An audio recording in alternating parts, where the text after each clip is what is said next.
আওয়ামী লীগ ছাড়াই জাতীয় নির্বাচন বিষয়টা বাকি দলগুলোর জন্য সুবিধার হলেও দেশের ভবিষ্যৎ গণতন্ত্রের জন্য শঙ্কার, এমনটাই মনে করেন কোনো কোনো রাজনৈতিক বিশ্লেষক। নিজ দল না থাকায় আওয়ামী লীগের সমর্থকরা কাকে ভোট দিবে নাকি ভোট দেওয়া থেকে নিজেদের বিরত রাখবে, এমন সমীকরণগুলো সামনে আসছে। আওয়ামী লীগ না থাকায় এবারের নির্বাচনে কি কি প্রভাব পড়বে বিস্তারিত জেনে নেওয়া যাক। ছাত্র জনতার গণ অভ্যুত্থানে ক্ষমতাচ্যুত আওয়ামী লীগকে দল হিসেবে নিষিদ্ধ করেছে অন্তর্বর্তী সরকার। বিচার সম্পন্ন না হওয়া পর্যন্ত কোনো রাজনৈতিক কার্যক্রম পরিচালনা করতে পারবে না দলটি। তাই আসন্ন নির্বাচনেও অংশগ্রহণ করতে পারবে না দেশের সবচেয়ে প্রাচীন এই দলটি, যা বাংলাদেশের রাজনীতিতে নতুন পরিস্থিতি তৈরি করেছে। কারণ দেশের রাজনৈতিক স্থিতিশীলতার প্রশ্নে আওয়ামী লীগ না থাকা একটি বড় ফ্যাক্টর। তাদের শূন্যতা অন্যান্য রাজনৈতিক দলগুলোর জন্য একটি বড় সুযোগ হিসেবে আবির্ভূত হতে পারে। আওয়ামী লীগের মতো একটি বড় দলের অনুপস্থিতি নির্বাচনে উগ্রপন্থী শক্তির উত্থানের পথ প্রশস্ত করে কিনা সেই আশঙ্কাও উড়িয়ে দেওয়া যায় না। কারণ দলটি না থাকায় দেশের রাজনীতি এখন কার্যত দুইটি দিকে ঝুঁকেছে, একটি মধ্যপন্থী বিএনপি,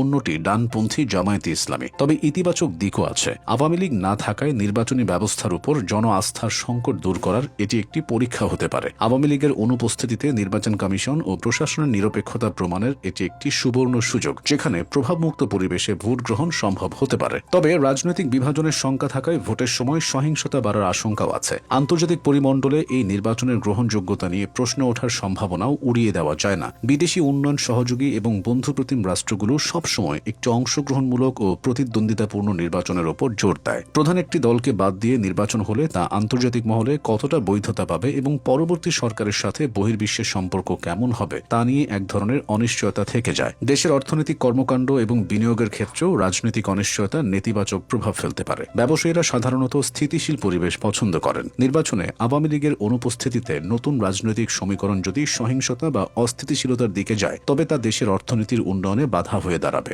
এছাড়া দীর্ঘমেয়াদী সরকারি প্রকল্প এবং উন্নয়নমূলক কাজের ধারাবাহিকতা বজায় রাখা নতুন প্রশাসনের জন্য একটি বড় চ্যালেঞ্জ হবে। গত 1.5 বছরে এসব বিষয় অনেকটা পরিষ্কার হয়ে গেছে। গণ অভ্যুত্থানের পর দেশে ধর্মীয় রাজনীতির উত্থানে সংখ্যাগরিষ্ঠ মধ্যমপন্থার মানুষরা কোণঠাসা। ব্যবসা বাণিজ্যের বাজে অবস্থা আর বিনিয়োগের ঘাটতি সব মিলিয়ে পরিস্থিতি বেশ খারাপ। এজন্য দরকার রাজনৈতিক স্থিতিশীলতা। কিন্তু আওয়ামী লীগ ভোটের বাইরে থাকলে সেটা কতটা সম্ভব আছে সে প্রশ্ন। আওয়ামী লীগ নিষিদ্ধের দাবিতে আন্দোলনের নিয়ন্ত্রণ ছিল এনসিপি এবং জামায়াত সহ ইসলামপন্থী বিভিন্ন দল ও সংগঠনের হাতে। দেশের অন্যতম রাজনৈতিক দল বিএনপি এই আন্দোলনে অংশ না নিলেও আওয়ামী লীগের কার্যক্রম নিষিদ্ধ করার সিদ্ধান্তকে সমর্থন জানিয়েছে দলটি। এই অবস্থায় তাই বড় প্রশ্ন হয়ে দাঁড়িয়েছে কার বাক্সে পড়বে আওয়ামী লীগ সমর্থকদের ভোট। তবে আওয়ামী লীগ না থাকায় বড়সড় একটা ইতিবাচক দিকও আছে। সেটা হলো এই নির্বাচনের মাধ্যমে বিএনপি বা অন্যান্য ডান ও বামপন্থী দলগুলো যারা দীর্ঘ সময় আওয়ামী লীগের সময় কোণঠাসা ছিল, তারা এখন নতুন করে নিজেদের প্রমাণের সুযোগ পাবে। আওয়ামী লীগ না থাকায় এবারের নির্বাচন